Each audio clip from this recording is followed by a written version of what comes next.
NFL Week 9 is looking like one of the ugliest slates in NFL fantasy football history, but who cares? We got to still keep building lineups. So today, I'm going to hand build a lineup. I'm going to optimize some lineups, going to simulate some lineups, going to hit an Underdog Battle Royale and build an Underdog Pick'em. This is the Splash Play Fantasy Football Gauntlet, and I'm ready to hit it. I don't care how bad these games look. We got it. It's still fantasy football. This is fantasy football all year round on Splash Play. This is what we do. So last night, shitty game, got some things right yesterday on the show, so hopefully you guys did tail the things that were correct as always, and not the things that were incorrect. Kyle Phillips, gotta tell you, don't even know I said his name more than once yesterday, but did get the Kenny Pickett parts right. Today though, we dust ourselves off. This is an ugly slate. The good news for an ugly slate, much like an ugly showdown yesterday, is that you can find some opportunity to win a little bit more because of the fact there's just less points scored. It is a lot harder to hit the nuts in a 300-point week than it is to hit it on a 175-point week. So that is something where still the same game, obviously, but I think it being uglier does benefit you overall. I guess the overarching things that we have to talk about, some chalky players that it looks like we will see this week, Alvin Kamara being one of them. This matchup for him going against Chicago. Chicago's run defense has quietly gotten a lot better over the last few weeks. It is a spot for them where they've also been okay, but some injured guys coming back in has been a big part. They are adding some more talent, of course, via the trades. They're brilliant second-round trades to bring in Montez Sweat, who's not been that good on the year, but is still theoretically an upgrade on what they've done in the past in terms of this defense. So should be things that should impact Alvin Kamara a little bit. What won't impact him, though, is the fact that this is still going to be a matchup where should be a lot of passing opportunity on the year. We are seeing Chicago give up a 0.13 EPA on running back targets. Of course, a higher EPA on running back targets does mean it's just easy to get those little check downs for a guy like Kamara, who, as you see last week, had 5 targets, but on the year, we've seen games of upwards of 14. I mean, this is a lot of targets that you can get for Alvin Kamara. So I do think he is the one player, which not a thing I would have thought I'd be saying to kick off videos earlier in the year. He is the chalk I think you can trust this week. Alvin Kamara will make my player pool here. Guy that I would have thought would not be that interesting to me in general, but the price tag is very low. I don't know that I think this is a good play, but I am certainly going to tout it right here. Mac Jones. What if Mac Jones sees a bump here against the Washington defense that has given up huge games to pretty much every quarterback they have gone against? They have seen teams stay competitive, and this is a game for New England as well, where it's not that bad of a total for New England. I believe it's over 22 points in this game, so we're not as ugly as some of the other ones that are floating around out there. Washington, we know, can keep it competitive on their side, though Sam Howell, I think, certainly is equally likely to throw the game away. Gets a Patriots defense that is not very good, but still could probably cause some problems for Sam Howell. That said, I'm going to the Mac Jones stack. I think this is an interesting way to do a single entry build, save a lot of money. Mac Jones will be the first guy in, and we will think about our receivers in a moment. Shouts to chat as always. Sammy's off today, so I can watch this live. The best. Appreciate you, Sammy. Of course, appreciate all of you guys being here as always. And Sammy supporting on Mac Jones. So even more, Sammy, I'm glad to have you here. The pass catchers you can pair with them. The one that'll probably be chalky will be Mr. Demario Douglas, a.k.a. Pop Douglas. He is Demario on the sites out here. Got 7 targets last week. The stuff that stood out for me about Demario Douglas after digging in a little bit with the Kendrick Bourne ACL injury. Demario Douglas on the year, so 15.7 routes per game, 0.15 EPA per every target he's getting. He's getting targeted 20% of the time that he's on the field, which actually is substantially higher than Juju Smith-Schuster has been targeted this year. Only 12% of the time is he getting targeted when he's out there playing a snap. So that is something where I think Juju is a fine enough play as well if you are going to try to target this Patriots offense, if you're going to be a disgusting human being like I'm going to be here. But I think Demario Douglas, Pop Douglas, is going to be the guy I'm going to put in first here. $4,000 price tag. We are saving a lot of money to get some studs in. I think that works pretty well. Tight end.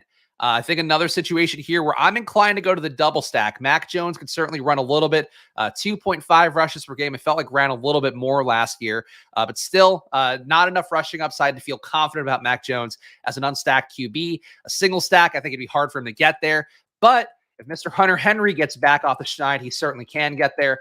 A match for New England against tight ends for Washington, rather, is going to be a 0.17 EPA allowed per target. So theoretically could be some upside there. I think you can make the case. You could put Mac Jones with the Ramondre if you want. Ramondre, though, this guy I have a hard time trusting in any sort of volume. So I'm not going to put in my single entry here. I think there's another running back we can get to who might be on that thumbnail. But this spot, I think Hunter Henry, a good redemption spot for him. Obviously, usage has not been that great lately. 3 targets last week. Pretty much under 5 targets the last 4 weeks. But with no other wide receivers out there, I do think going to Hunter Henry makes some sense. Just because he's a guy, it's a professional route runner who can be out there doing some things that are useful against the Washington defense that doesn't defend much. So because he's shown a ceiling, because it's really just Pop Douglas, Juju, Hunter Henry, Ty Montgomery out there this week with Devontae Parker also expected out with a head injury. I think it's Hunter Henry to go to this week. All right. Did not do so hot. Really need a win. Don't we all, Mike? But yes, I'm with you. Unfortunately, played too many defenses on that slate, which is dumb because I said in the video, play less defenses, but I just couldn't get away from it with the Sims. The only piece of consolation for me last night was that the actual winning lineup wasn't even one that was in the player pool or in the field generated pool on the stochastic Sims for me. So that was solace that I couldn't have landed on the nuts lineup anyway, but had a few that were kind of around different combos of it, but just had a defense in every single one. And that is unfortunately what everybody was playing. And when everybody's playing defenses, you don't play defenses. That is a lesson that I very much know. Yes, Stochastic is live also. Of course they are, but we got to, look, I understand I'm competing against a lot of things, but you know what? This is an independent mom and pop shop. If you come in here, you're getting the individual attention that frankly, Lofty and the boys can't give you at Stochastic. So watch them, watch me, watch them both at some point. That's what I would advocate for. That's true. Winning lineup did have DJ without Pickett, as I said would be the case yesterday. So I'm very good at sniffing these things out, guys. Just sometimes it doesn't lead to profitable days.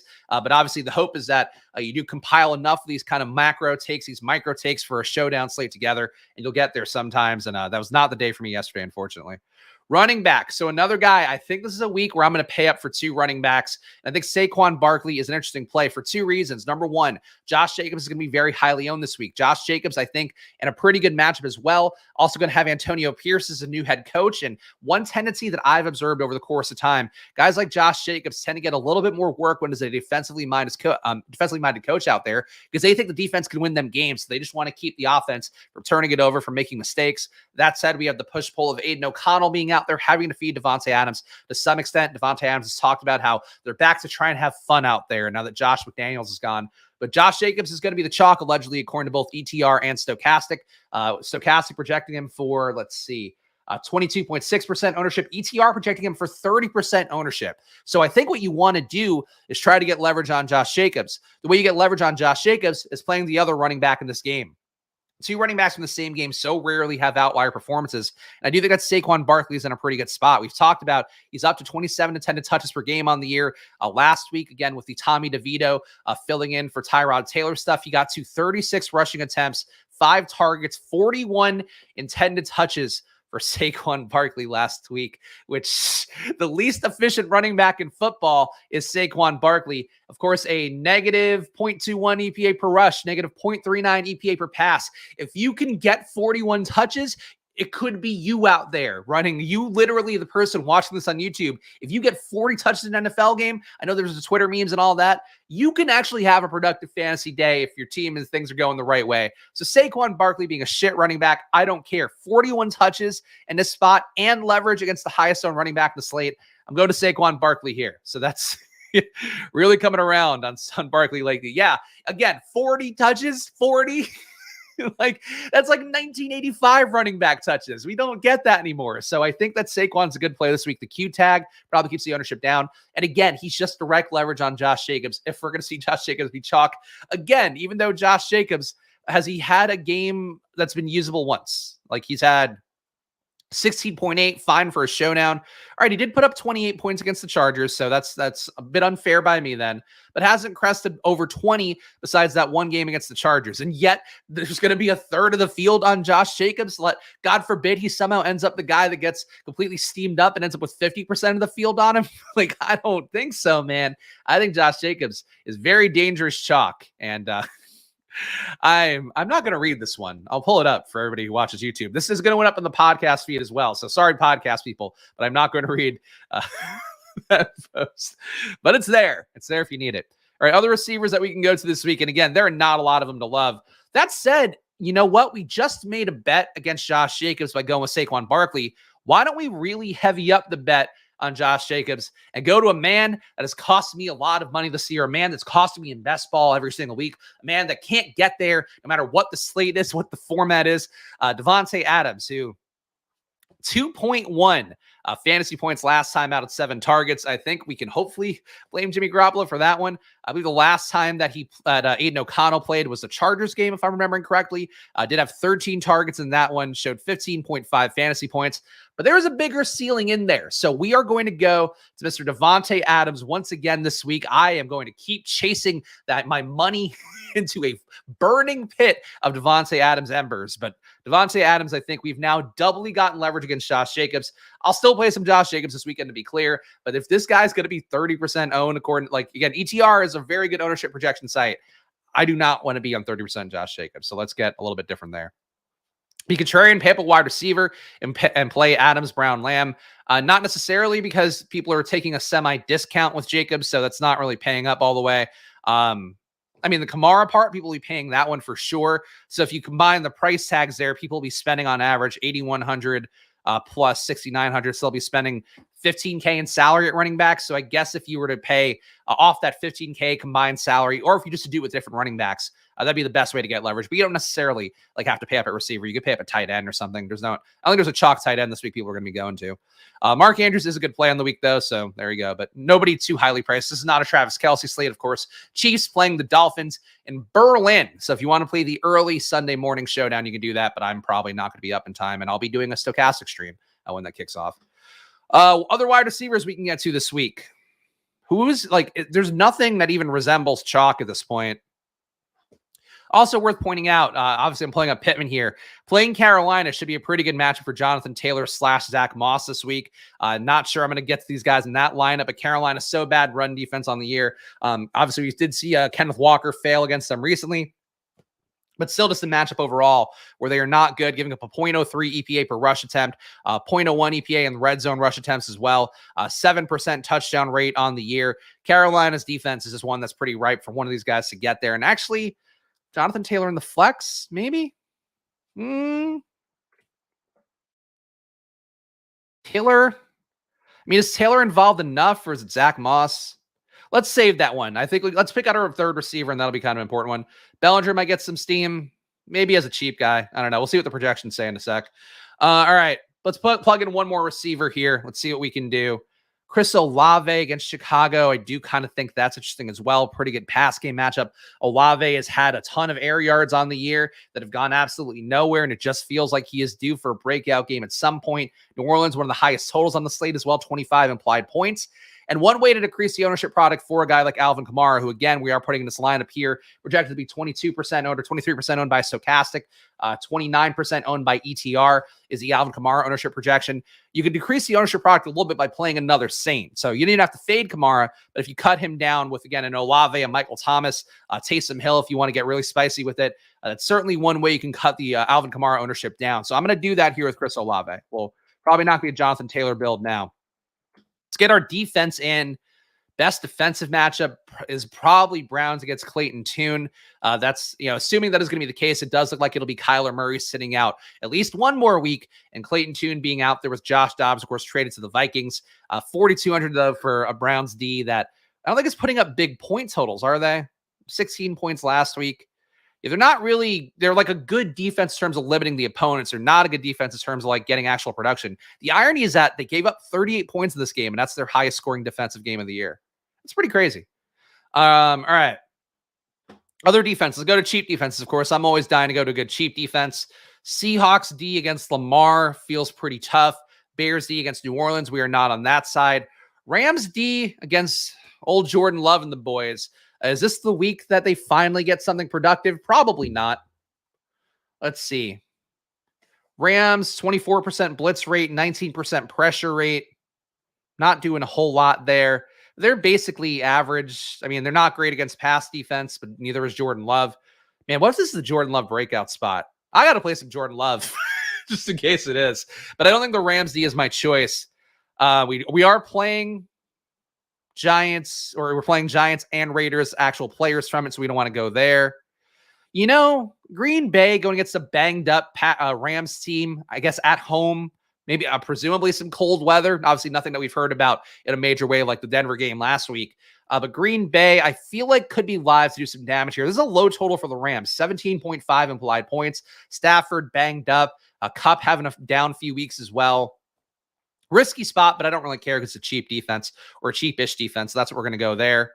Yeah, Giants D doesn't make the most sense. I wouldn't want to play a player against my defense for like a main slate lineup. I don't think that's the most plus EV. All right, 4,300 left, so we got to get somebody cheap in here. Oh, Charbonnet earning a roll. Smith and Jigba, we do have currently banged up Lockett, currently banged up Metcalf. I believe Metcalf missed practice yesterday. Lockett was limited in practice. That's kind of interesting, actually.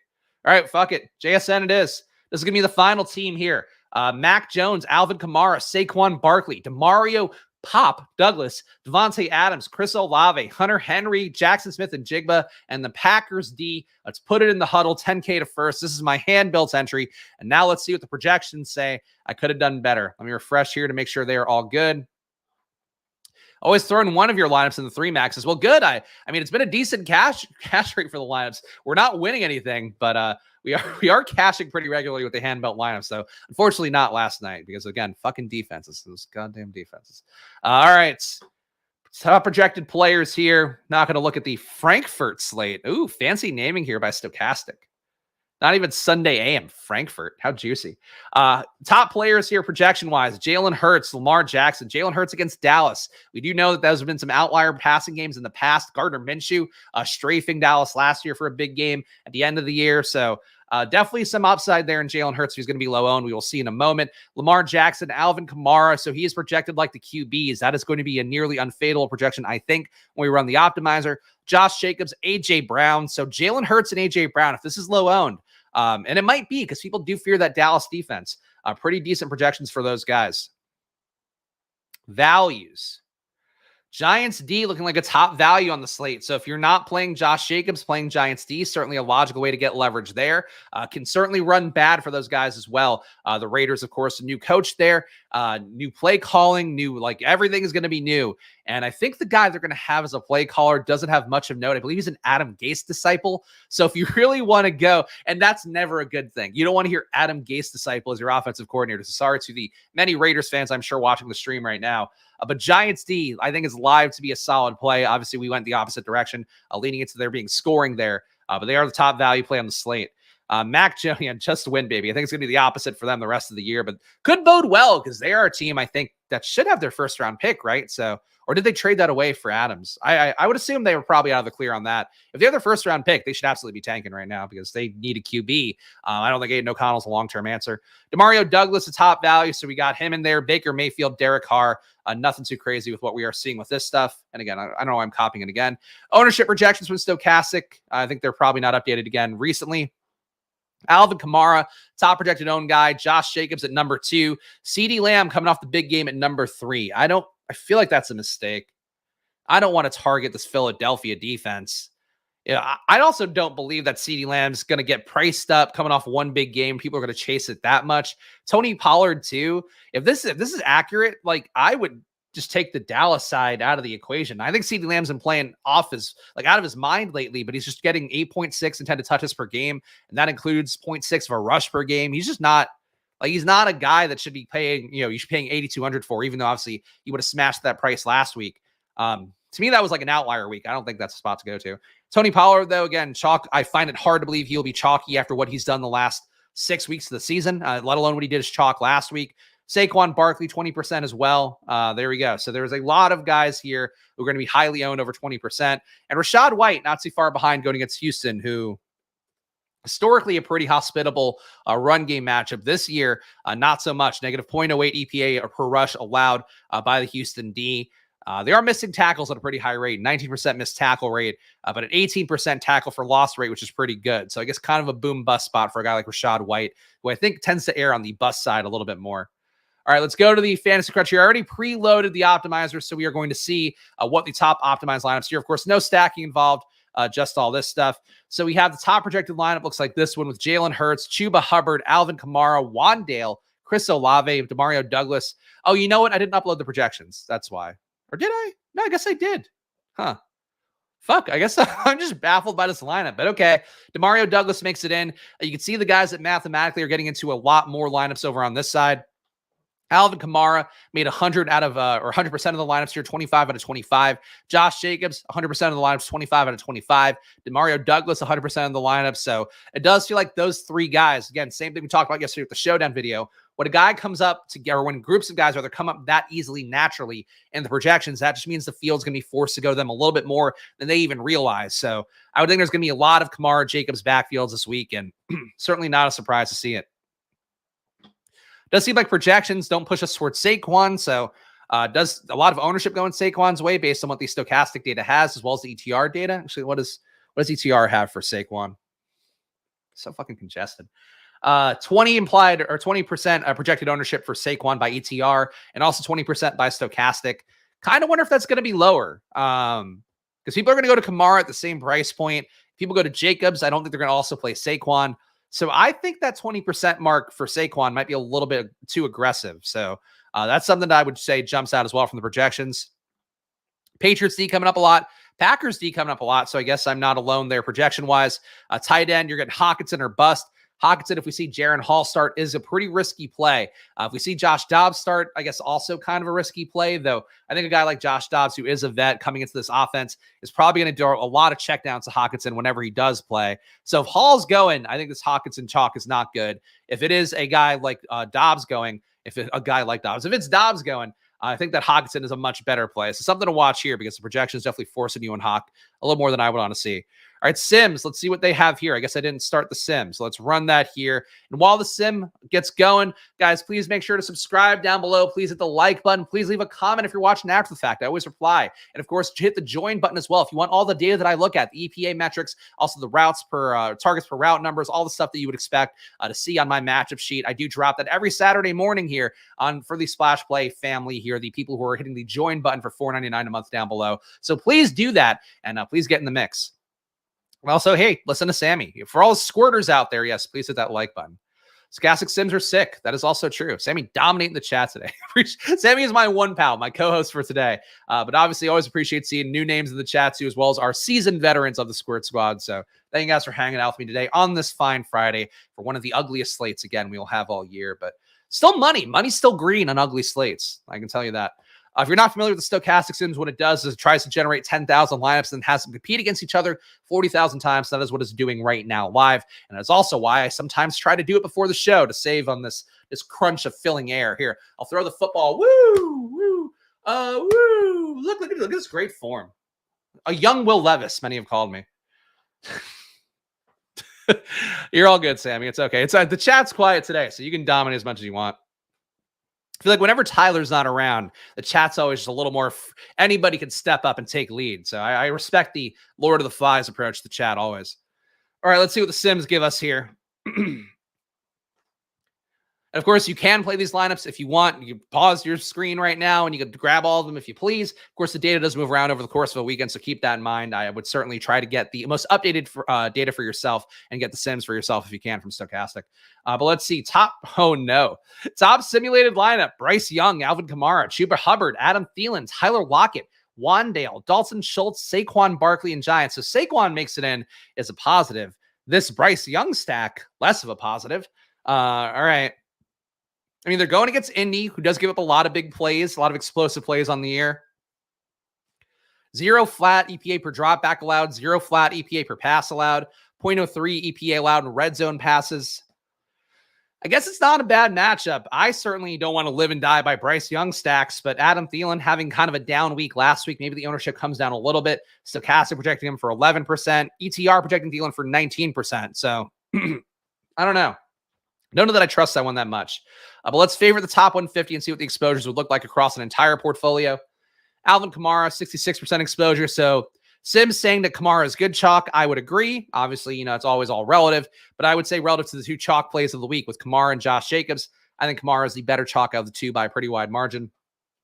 Demario Douglas, Josh Jacobs. Again, Jacobs coming up a lot. I am less secure in that one. Chuba Hubbard is a value play going against Indianapolis. I don't think it's that great of a match for Chuba Hubbard. The usage is pretty good. Snap count coming up from pretty good. It's an okay price tag for Chuba. I think he's a little overprojected. I don't know that I would trust Chuba as much as it looks like the field's going to. It's about 17 to 18% ownership projected for him. Chuba, TJ Hawkinson, Olave. All right, Olave popping in. Surprised by that one.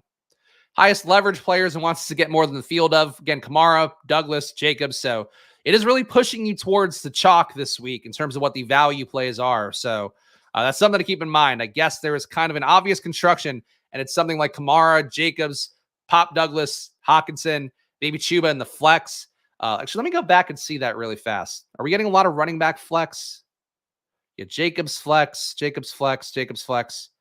All right, so that's one thing you can do to get unique this week is to not play 3 running backs, or to at least not play these same 3 running backs that are obvious values. Kamara, Jacobs, Chuba Hubbard coming up a lot here. Even Ramondre make it in. Good for him. It looks like 25 out of 25 lineups have a running back in the flex. So that is one thing that when you see like kind of a projection-based macro build happening a lot, that's something I do try to avoid, where I just can put a wide receiver in the flex, put a tight end in the flex. Or if it's tight end week, you can put a running back or a wide receiver in the flex. Like anytime there's like a particular build that people are getting pushed to a little bit more, I think just trying to avoid that is like a structural thing you're doing everywhere. So running back flex everywhere, Chuba, Jacobs, Kamara everywhere. That stands out as things that you can move around. And again, I would move around Chuba. I'd move around Jacobs. I'd probably be less inclined to move around Kamara because I think this is probably a week where he gets 10 to 15 targets would be my guess. Obviously, that's a pretty bold projection, but that would be my guess. So you're one of the few people with me who have a Douglas team in BBM. I do indeed. I don't know where you guys are finding this data. I did see the funny thing. Check out Pete's email, of course, the P.O. Box, my podcast partner, Pete Overzet. Of course, we're separated right now. We're taking our time apart for the season because Pete's got to do his paid stuff, and Splash Play right now is a labor of love gig, not one we're making a ton of money off of. But Pete, the irony, of course, Pete's crushing. I think it's like a 20% advance rate in BBM this year. But I saw in his P.O. Box email where he broke down show by show where he's advancing the most. He's only advancing 2 of our Splash Play co-drafted head-to-head lineups. I'm advancing 5, and I'm advancing so many less teams. I have an 11% advance rate. So a funny thing to tie together there. But Pete doing a great job, of course, with all the content he's doing still. And I miss hanging out with him. I miss just chatting with my pal Pete. We've exchanged a few texts here and there, but nothing too crazy. But definitely one of those things where I don't know why I brought my A game this year in Pete drafts. Fucking nowhere else with all, of course, the great AR exposure that I have. But let's do it, guys. Battle Royale week 9. Of course, this is the second to last stage in our fantasy football gauntlet. Of course, I have some room here if you want to do a Q&A. What the fuck? Why does it keep doing this to me lately? You know my location. My location's the same location and has been since the dawn of time. What is this shit? All right, hold on. Let's refresh. It even says it knows my location right here. Like this thing says this site can access your location. Oh, if we have to skip the Battle Royale this week, I'll be very sad. I've been cashing the Battle Royales on the reg. On the reg. All right, there we go. We're in Battle Royale. Play an Underdog, guys, where sometimes you run into location issues, but for the most part, you have a great time. Of course, use that promo code SPLASH on Underdog for your pick'ems, for your Battle Royales, for whatever you want to play. A lot of fun tournaments with guys like Numi and, of course, Hope Bishop over there working on the inside, trying to bring user-friendly tournaments into the mix. You can do that for yourself at Underdog. Play on there. And, of course, the deposit match is now not just $100, what it was all summer. It's now a $500 deposit match for your new signups. So take advantage of that. Of course, a great way to build your bankroll, a great way as well just to get some money in for a playoff best ball, which I'm sure we will be back in the streets of for Splash Play here. But lots of fun things on there. And again, I really do think that to give them a lot of credit, like I think Numi and Hope with whatever role they've been given, which I think Underdog just giving players roles like that, I think is really cool. But they are doing a lot more friendly tournaments out there, rake back on the dog bowl stuff. So check it out. Of course, I've been not doing great ads for Underdog because frankly, the big push for us here on Splash Play is in the best ball season. But obviously Underdog does a great job year round and you should be playing on there if you can. A lot of time though. That's the tough part. It's like 150 max in Battle Royale. I get 150 max DFS tournament on DraftKings like incredibly fast. I don't have 150 max in a Battle Royale time. All right.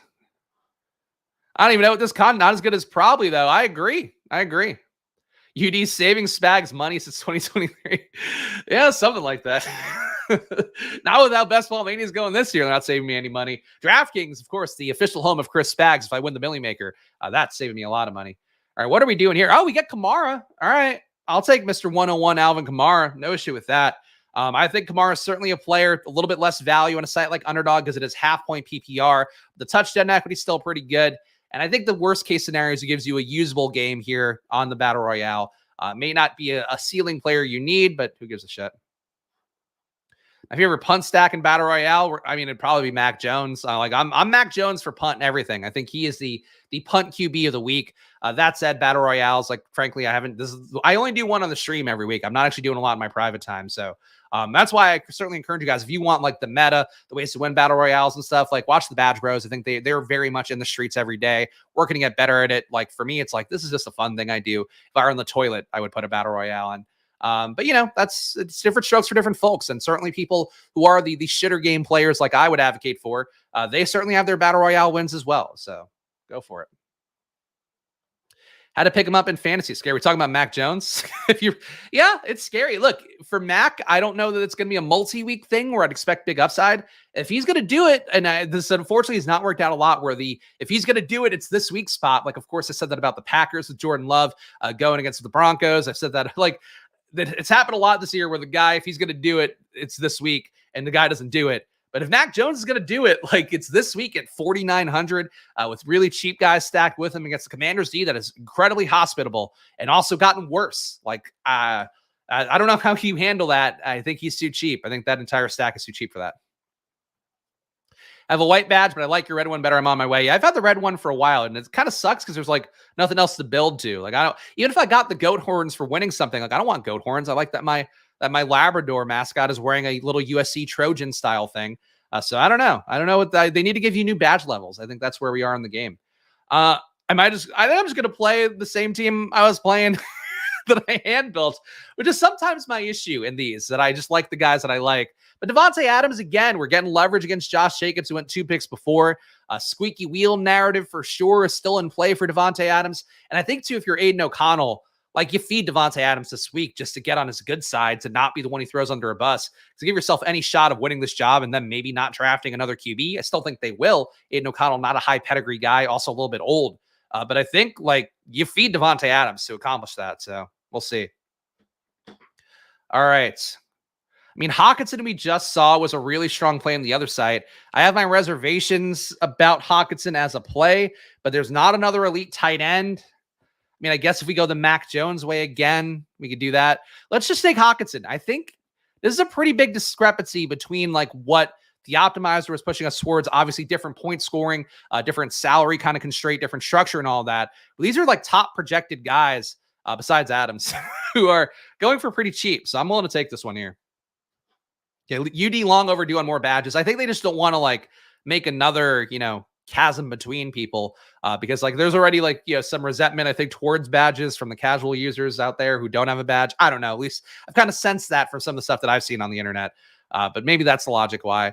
But they're also like, the Gladiator program and all that. Like they're definitely catering to the diehards as well. So I don't know, do some market testing, Underdog. Find out if people want more badge levels. Because I would like to have like a nice colorful badge. Like give me a sparkly badge. I've spent fucking like 15K, 20K on the Underdog platform, which I know is less than some people out there, but I've spent a lot of money on Underdog. Like I want a sparkly badge. That's all I want. Can't stop clicking Pitts this week. Yeah, not a great matchup going against Minnesota, but that sometimes doesn't matter. The Pitts thing for me is just like Pitts splitting with Jonnu Smith. I don't know if the upside is ever really going to be there in a major way for a guy like Pitts. How old is Aiden O'Connell? I believe he's like 25, maybe 24, 25. He's not like, like AR just turned 21 this year. I think Stroud, similar boat. O'Connell's 25. And his birthday, he turned 25 September 1st. So that's definitely old for a rookie QB. That's why guys like Stetson Bennett was technically a world beater. He's also like small and whatever, and he clearly has some other issues that he's not playing football this year. That said, like that's why Stetson Bennett, guys like that, don't become like highly touted prospects, because like him, Clayton Tune, Jake Hayner, those guys are all just like a little bit old, which is part of why they were so good in college. We want more badges. All right. If Carlos says it, who am I to disagree? All right. So we have Metcalf likely out, or trending towards being out. McLaurin, Swift, Kenneth Walker losing his role potentially. Can Gus Edwards keep it going? Let's scroll the fuck down. Let's see what the Badge Bros say. We're going to scroll down and get Gus Edwards here. Why not? Who am I to look Gus Edwards in the face and say, you're not valid? I think he's valid.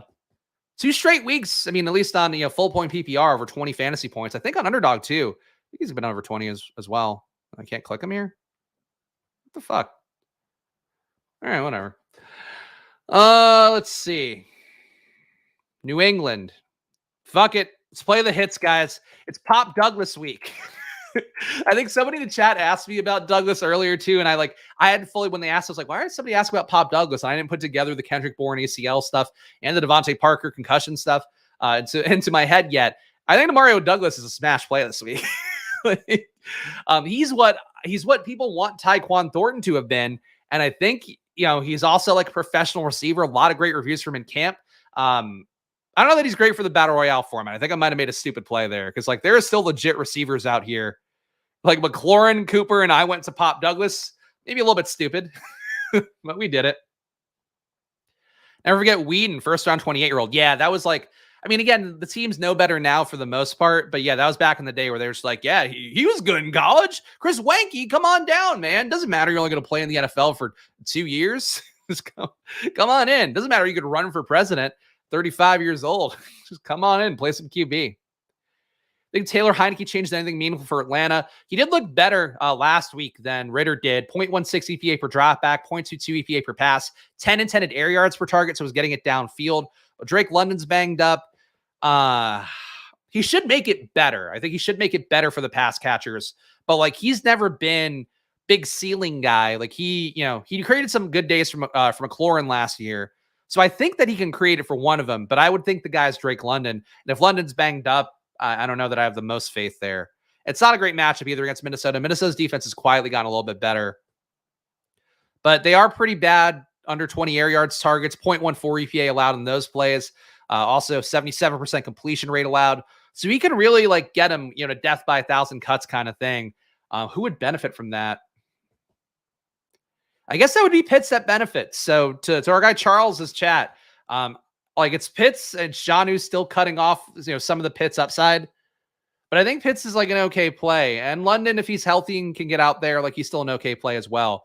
But I don't know who else you trust. You're going to trust Van Jefferson and his role? I don't think so. He's been terrible on the year too. All right, QB. So we can either take Aiden O'Connell or we could take Mac Jones. Really put myself in a fun spot here. I think it's Mac Jones week. Whedon's 40 years old now. Good. I guess that wasn't that far in the past. I mean, 12 years really does fly by when you're getting old. Mac Jones, come on down. This team, I've been cashing I think every single week of these battle royales. I think that streak comes to an end here with Mac Jones as my QB. 2 running backs, Alvin Kamara, Gus Edwards, wide receiver Devontae Adams to Mario Douglas, TJ Hockenson. That is going to be our plays here at the position. And again, use that promo code SPLASH on Underdog as we head to the world of Pick'ems. Pick'ems here. Kamara, let's look at the receiving props because I think right away, this is one that I'm curious about. Oh no, fuck. Hold on. We don't want the screen to be that big. I need to get my probably window open so I could check the market lines in real time. And of course, you can do that as well at probably.com. Check it out. Of course, it is for free right now. We're going to be launching our paid product soon that allow you to actually sort by most profitable bets. That's going to be a big change for the Probably app. But basically, what it does, it gives us the top of market probabilities from some of the winningest sportsbooks around the world. That's what we do at Probably, and then we evaluate live legal U.S. sportsbook opportunities off of that. So it is a tool that I've been building with one of my best friends since high school, who worked at Amazon, worked at Macy's, worked at Cabbage, was acquired by Amex, all these big sites out there.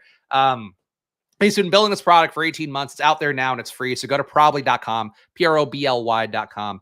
Shout out to here. We got the member chats here. Mac Jones, Sammy excited here. Buffalo guy excited for a New England guy. We love to see it. And Tyler here. Can't wait to be a Squirt Squad member celebrating 69 months. Will we last that long? I'm going to be here. I promise I will always be here. And actually, I have something I've been meaning to do for the members of the channel. So again, great reason to hit the join button down below. I'm actually going to start at the end of episodes putting up everybody as a member because I've seen a lot of YouTube channels that I like doing that because I want to get I feel like in season there's less stuff for people to bother me about besides the data sheet. So I want to make sure to give back to you guys there. So I'm actually going to start putting at the end a thank you to everybody who is a channel member.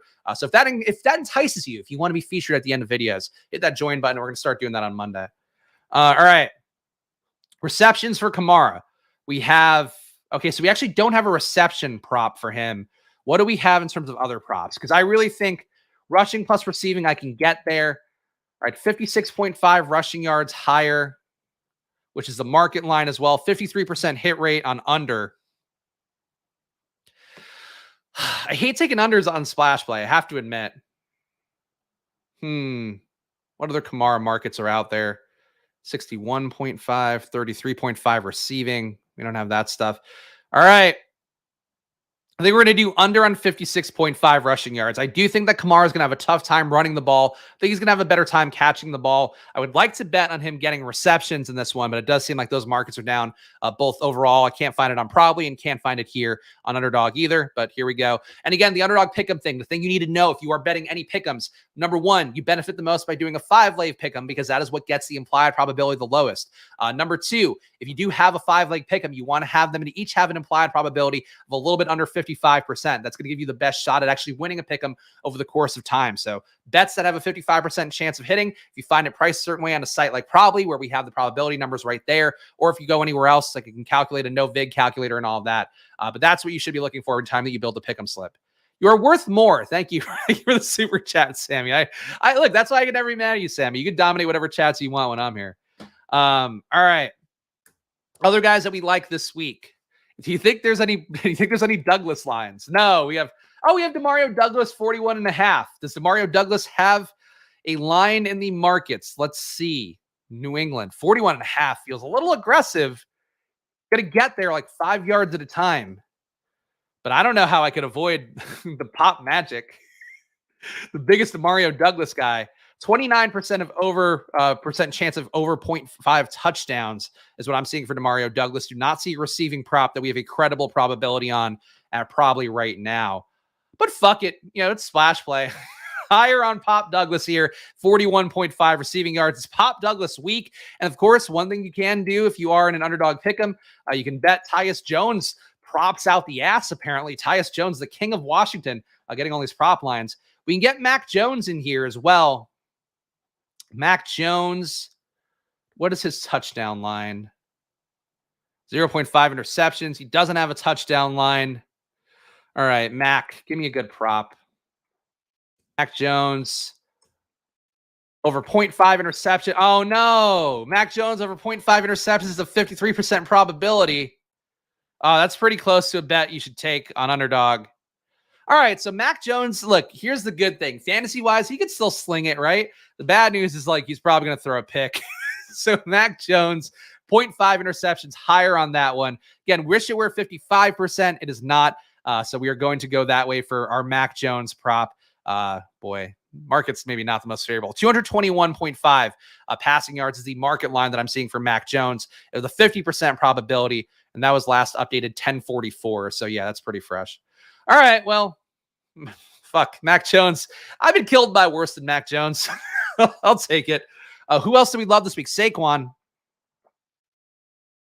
Again, I do like to build these pickup slips off of guys that I feel the most strongly about. Sometimes it works out, sometimes it does not. Again, the great week that was the one with Jordan Love, that did not work out that well for me. But let's see what the Barkley lines are. 0.5 rushing and receiving is what Underdog has. What do we have on Probably? Under 75.5 rushing yards is the market line, 53% probability. God damn it.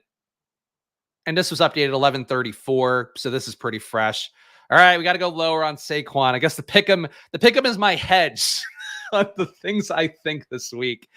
God damn it. All right. Well, we got one more leg to hit for this pick'em, which is part of the process here. Who else do I love? I do love Devontae Adams. I mean, I don't, but I do. Let's go back to the Raiders. All right, we got this one here. Raiders. Oh, I shouldn't have closed that. All right, Adams. Oh, fuck.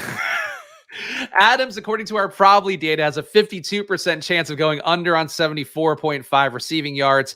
But this line is 73.5, so there is a little bit of flexibility there. Do we have the most recent 73.5? No. 6.5 receptions. I think that's a higher. Yeah, I don't have a market receptions line that's credible right now. All right. We're taking a higher. I don't care. Higher. 6.5 receptions, the final pickup slip that I, of course, cannot submit in Pennsylvania, but feel free to tag me in it. If it fails or if it succeeds, let me know. We're going lower on Alvin Kamara's 56.5 rushing yards. Still a great spot for him, but I think he gets there in the pass game. We're going higher on Pop Douglas's 41.5 receiving yards, which might have moved through the course of this video. So something to keep in mind. Actually, did that go up? Okay, no, I don't know why it's blocked out here, usually that means the line moved. I don't know why. Mac Jones, zero point 0.5 interceptions, higher. He's going to be slinging it, guys. There's risk with Mac Jones if he's dropping back a lot and passing, but he's going to have a good day. He's just going to throw a pick along the way, perhaps. Saquon Barkley, lower on 76.5 or 75.5 rushing yards, excuse me.